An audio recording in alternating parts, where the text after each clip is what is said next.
فأنا ناصح لإخواني بالصدع بالحق تبيض وجوههم. السكوت في مسألة الحزبية يضرها، فاصدع بما تؤمر وأعرض عن المشركين. سلامي على دماج ورجالها والشيخ يحيى ودار العلم يا سعد بانيها. Bismillahirrahmanirrahim. Kita lanjutkan pelajaran kita Syarhul Manzumatil Baiquniyah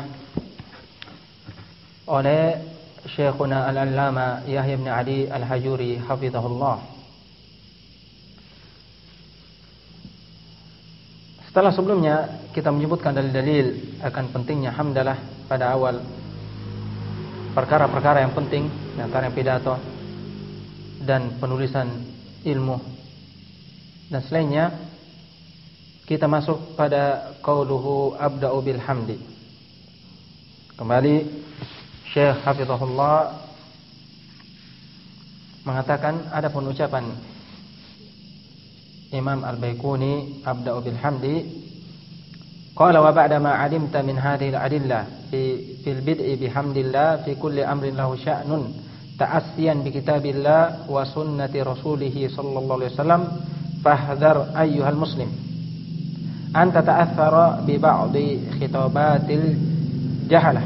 Nah, beliau berkata, setelah engkau telah mengetahui dari dalil-dalil ini yang telah lewat seputar memulai dengan hamdalah, dengan memuji Allah Subhanahu wa taala pada setiap perkara yang memiliki nilai penting sebagai bentuk ta'asiyan, mengikuti dan mentauladani kitabullah dan sunnah rasulnya sallallahu alaihi wasallam. Maka setelah itu fahdhar ayyuhal muslim, maka waspadalah wahai seorang muslim untuk ta'athar, terpengaruh dengan sebagian dari pidato-pidato orang-orang jahil. Alladzina qad yakunu istaqaw thaqafatahum min al-qawmiyatil arabiyyatil mu'ridah an dzikrillah,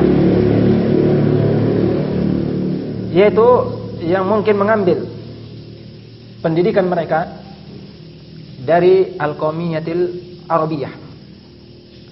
Dan al-qawmiyah al-arabiyyah adalah kelompok yang fanatik dan terlalu memuliakan bangsa Arab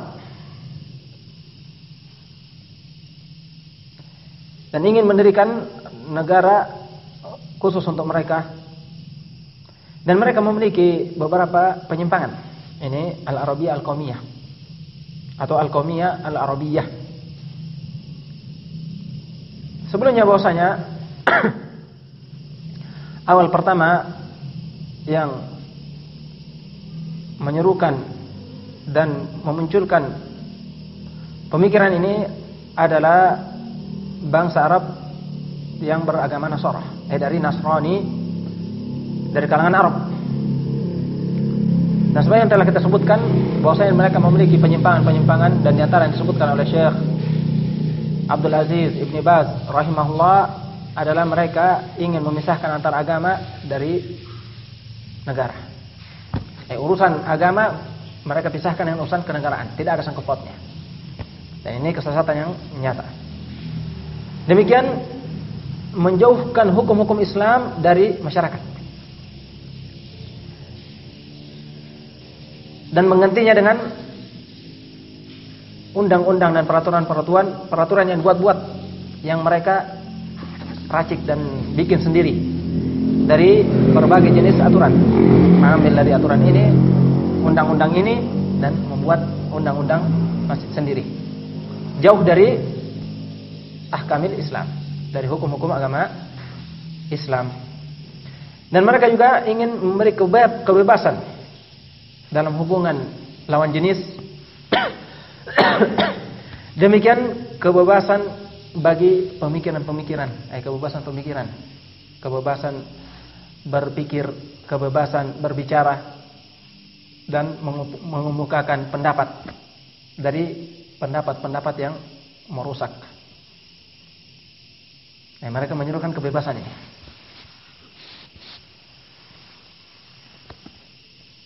dan selainnya dari penyimpangan. Al-mu'ridha an dzikrillah. Siapa yang terpengaruh dengan orang-orang seperti ini? Yang berpaling dari mengingat Allah.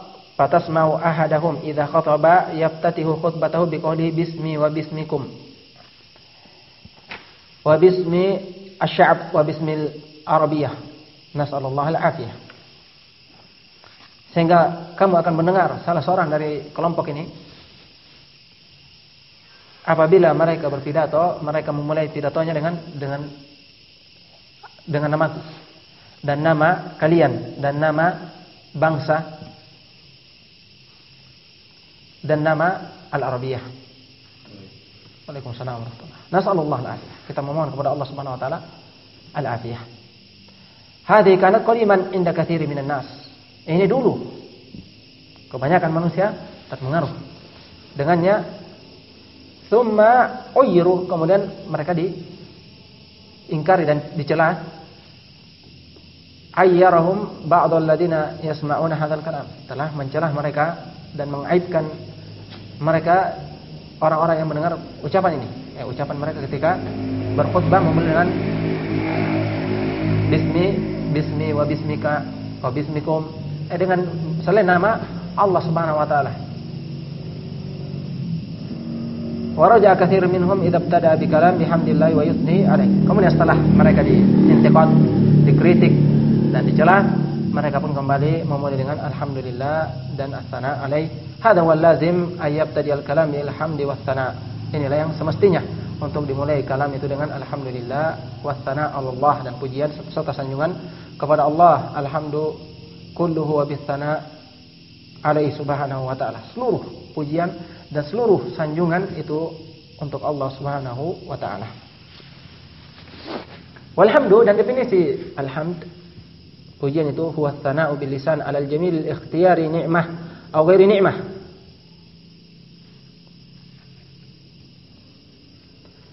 Dia adalah pujian dengan lidah atas al-jamil, perbuatan kebaikan, perbuatan yang terpuji dengan kemauannya sendiri, ikhtiyari, dari kenikmatan atau selain kenikmatan, yaitu memuji yang dipuji yaitu Allah Subhanahu wa taala atas kenikmatan yang Dia anugerahkan, atau selainnya dari kesempurnaan Allah Subhanahu wa taala. Wa huwa a'am muta'alliqan min asy-syukr, dan dia lebih umum berkaitan dengan asyukur, bersyukur. Wa akhassu minhu alatan, dan lebih khusus darinya alatnya, yaitu alhamd ini lebih khusus dari syukur dari sisi alat yang digunakan untuk memuji, yaitu lisan saja. Adapun syukur, dia menjadi, atau alat yang digunakan untuk bersyukur itu terbagi menjadi 3, atau ada 3. Idza yakunu illa bilisan. Nah, karena alhamd itu hanya dengan lisan saja. Pujian itu hanya dengan lisan. Wa anna syukra, adapun syukur, yakunu bil lisani wal jawari wa biqalb. Dia dengan lisan, anggota tubuh, dan dengan hati. Qala syairun, seorang penyair mengatakan, afadatkumun na'ma'u minni salasatan yadi wa lisani wa dhamirul muhajjaba.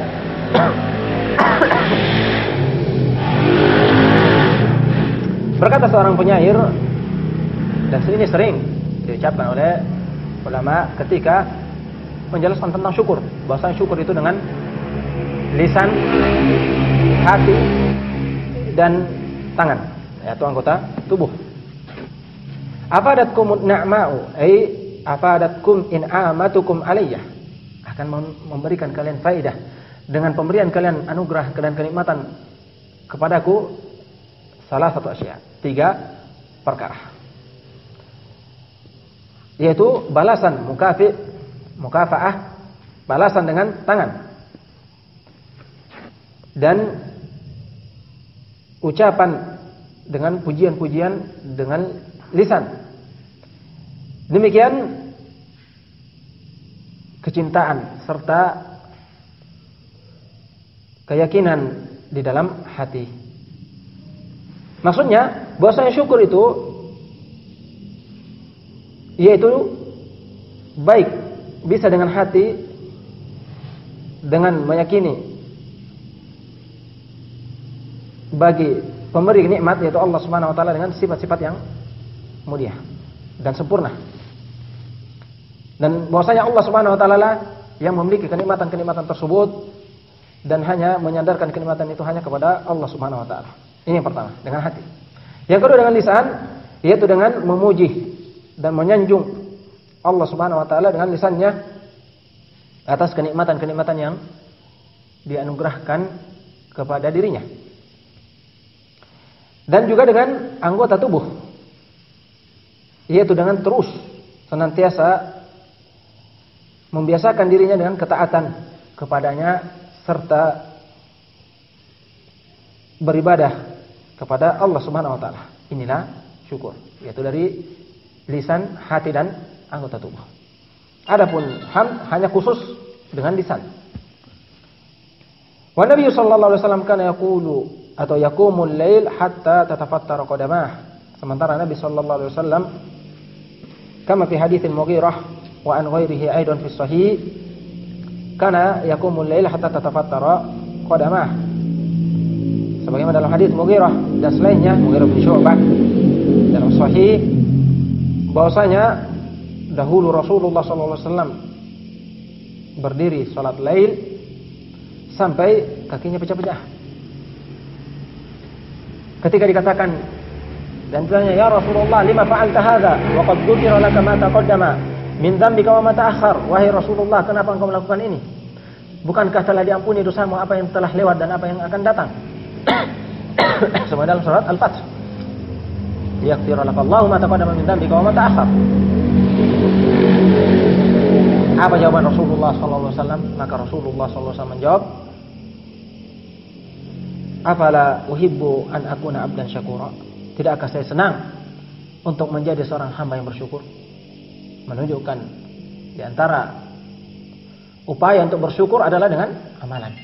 Dengan amalan ketaatan dan ibadah. Wa qawluhu ay qaul Imam Al-Baiquni rahimahullah musalliyan. Dan kata musalliyan ini hal min abda'u bil hamdi, yaitu bayan al-hay'ah. Sebagaimana telah lewat pada pelajaran kita durusul lughah, al-hal adalah yu'ta biha li bayanil hay'ah inda al-fi'l. Didatangkan hal itu untuk menjelaskan hay'ah, bentuk, perbuatan, keadaan ketika dilakukan perbuatan yang telah disebutkan sebelumnya. Sehingga dia sebagai hal dari abda'u bil hamdi musalliyan ala. Saya memulai sambil bersalawat.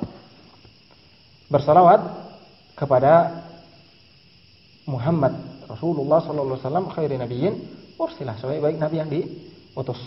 Ai hala kauni musalliyan ala Muhammadin sallallahu alaihi wasallam. Dalam keadaan saya bersolawat kepada Nabi Muhammad sallallahu alaihi wasallam. Dan makna solawat telah disebutkan oleh Imam Bukhari. Dzakara al-Bukhari fi sahihihi qala Abu al-Adiyah.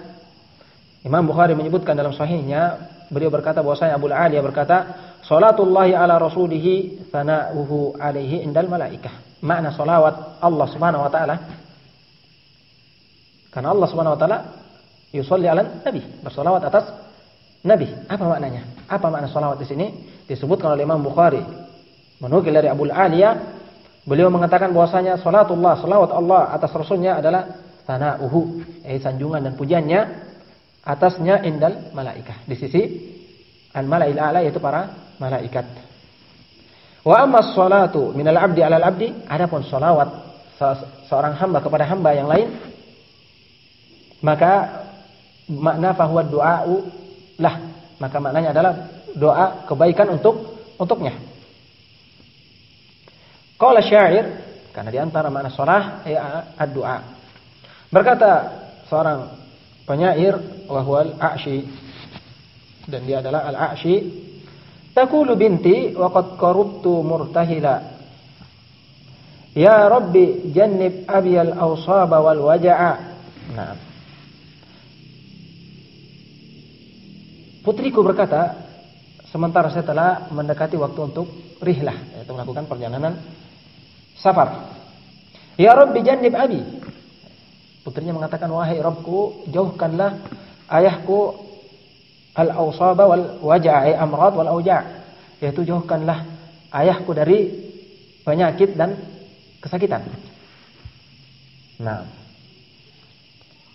fa ajabaha qailan, mendengar putrinya itu mendoakan kebaikan untuk dijauhkan dari penyakit dan kesakitan, dia pun menjawab, putrinya selalu mengatakan, alaiki mithlul ladzi shallaiti faktanimi. Di sini faktanimi, dan dalam asalnya faktamidi, dari gom, yaitu tutuplah kedua matamu.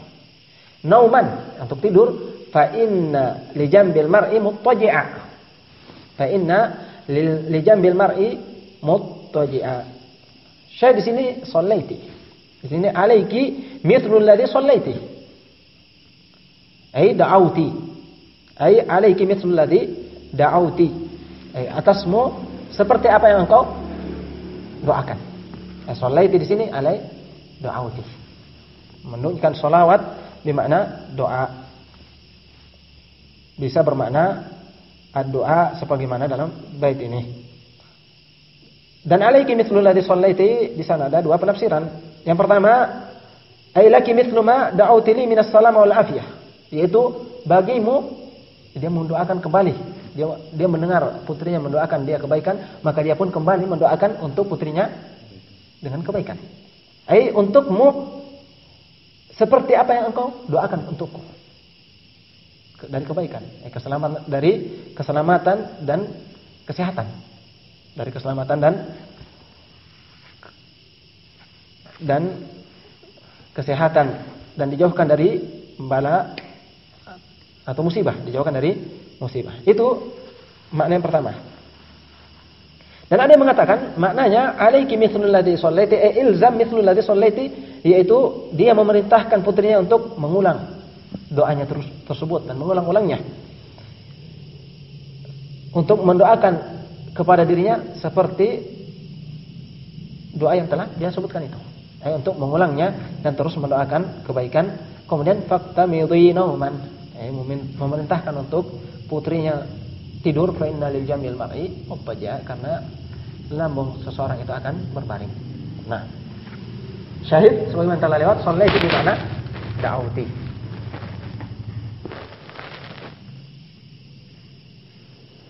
Wa dalilu hadza, dan dalil akan hal ini bahwasanya as-shalah bermakna doa apabila dari seorang hamba kepada hamba yang lain, dari satu orang ke orang yang lain, maka bermakna doa. Adapun dari Allah Subhanahu wa taala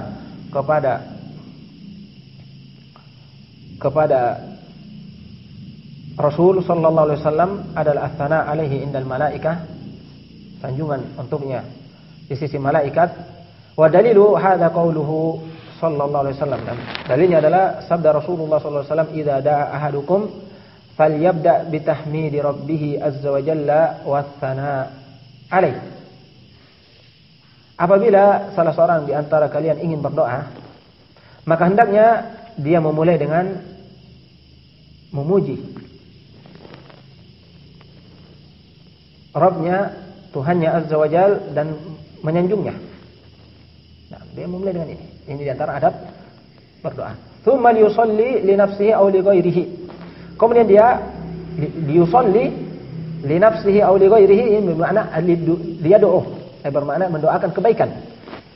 Li yusalli li nafsihi, untuk kemudian setelah itu silakan dia berdoa untuk dirinya atau selainnya. Tsumma yusalli anin nabi sallallahu alaihi wasallam, atau ala nabi sallallahu alaihi wasallam. Tsumma liyas'al Nah.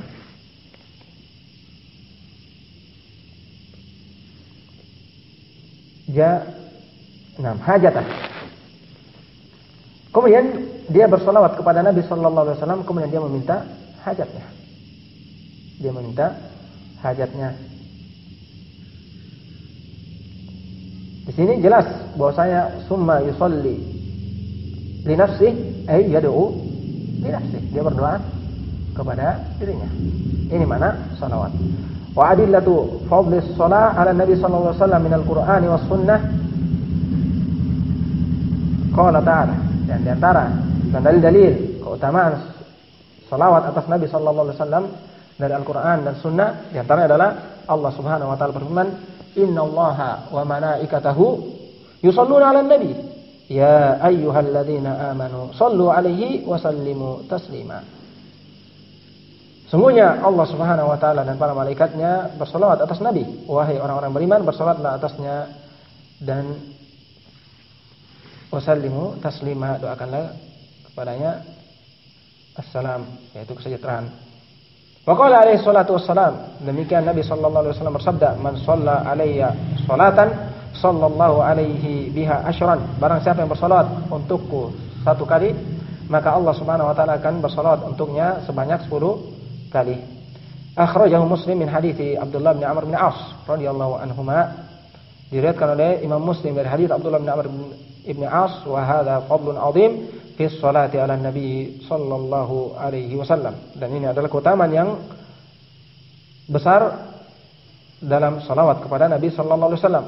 Wa afdalu sighati fi shalah 'ala nabi sallallahu alaihi wasallam ma thabata an Abi Sa'idin al-Khudri radhiyallahu anhu. Dan sebaik-baik pola bentuk salawat kepada Nabi sallallahu alaihi wasallam adalah seperti apa yang telah sabit di hadis Abi Sa'id al-Khudri radhiyallahu anhu, annahu qila ya Rasulullah kaifa nusalli alaik. Bahwasanya dikatakan, wahai Rasulullah, yaitu ada yang bertanya kepada Rasulullah sallallahu alaihi wasallam, bagaimana kami bersalawat kepadamu? Qala qulu, maka Rasulullah sallallahu alaihi wasallam jawab, katakanlah Allahumma shalli ala Muhammadin wa ala ali Muhammad kama shallaita ala ali Ibrahim wa barik ala Muhammad wa ala ali Muhammad kama barakta ala Ibrahim wa ala ali Ibrahim innaka Hamidum Majid.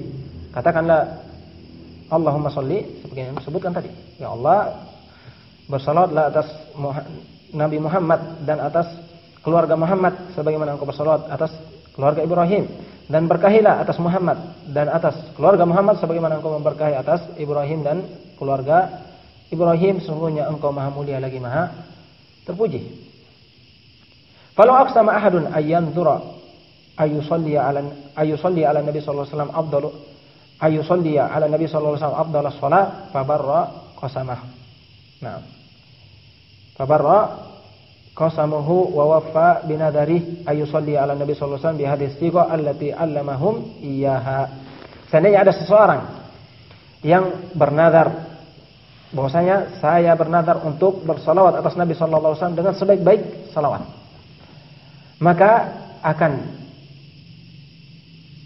terpenuhi sumpahnya dan terpenuhi nadarnya apabila dia bersalawat kepada Nabi sallallahu alaihi wasallam dengan sighah yang telah disebutkan oleh Nabi sallallahu alaihi wasallam dalam hadis yang telah lewat ini. Allahumma shalli ala Muhammad wa ala ali Muhammad kama shallaita ala Ibrahim wa barik ala Muhammad wa ala ali Muhammad kama barakta ala Ibrahim wa ala ali Ibrahim innaka Hamidum Majid. Maka telah terpenuhi janjinya dan nadarnya, dan dia tidak perlu lagi untuk membayar kafarah.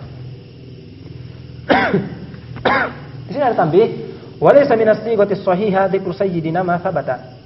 Nah, dzikru sayyidina, dan bukan termasuk dari sighah bentuk yang benar penyebutan sayyiduna dalam bersalawat kepada Nabi sallallahu alaihi wasallam, karena itu tidak sabit. Fa nusalli alaihi bima thabata anhu sallallahu alaihi wasallam, maka kita bersalat sebagaimana yang sahih yang sabit dari Rasulullah sallallahu alaihi wasallam, ma'tiqadi annahu sayyiduna wa sayyidul khalqi ajma'in, dengan disertai meyakini bahwasanya beliau adalah sayyid kita dan sayyid pemuka seluruh makhluk seluruhnya. Kama fi hadits syafa'ah at-tawil, sebagaimana dalam hadis asy-syafa'ah yang panjang, qala ana sayyidun nas yaumil qiyamah wala fakhr, saya adalah sayyid seluruh manusia pada hari kiamat dan bukanlah atau tanpa berbangga, wala fakhr. Yang perlu diperhatikan di sini, bahwa yang dimaksud dari tambahan lafaz sayyidina yang terlarang apabila dia mendatangkan ketika tasyahud. Di mana Rasulullah SAW memerintahkan untuk tasyahud, kemudian ditanya, bagaimana kita ketika bertasyahud untuk salawat, menyebutkan atau bersalawat kepada Nabi SAW, maka beliau ditanya, bagaimana kita bersalawat kepadamu? Maka beliau mengajarkan sebagaimana yang telah lewat tanpa penyebutan lafaz sayyidina. Adapun salawat secara umum selain dari tasyahud, misalnya di khutbatul hajah indal kitabah, ketika dalam penulisan dan semisalnya, maka hal ini bahwasanya ketika menyifati Rasulullah SAW, Allahumma sholli ala Muhammad wa ala ali Muhammad al-Mustafa, Allahumma sholli ala nabiyina Muhammad al-Mustafa misalnya, atau menambahkan sayyidina dan seterusnya, atau mengatakan ala asyrafil anbiya'il mursalin dan semisal itu, maka la mahdhur fi, tidak ada yang terlarang di situ. Dan lafaz sayyidina ini adalah penyipatan bahwasanya Nabi sallallahu alaihi wasallam adalah memang sayyid kita pada hari kiamat. Tidak seperti yang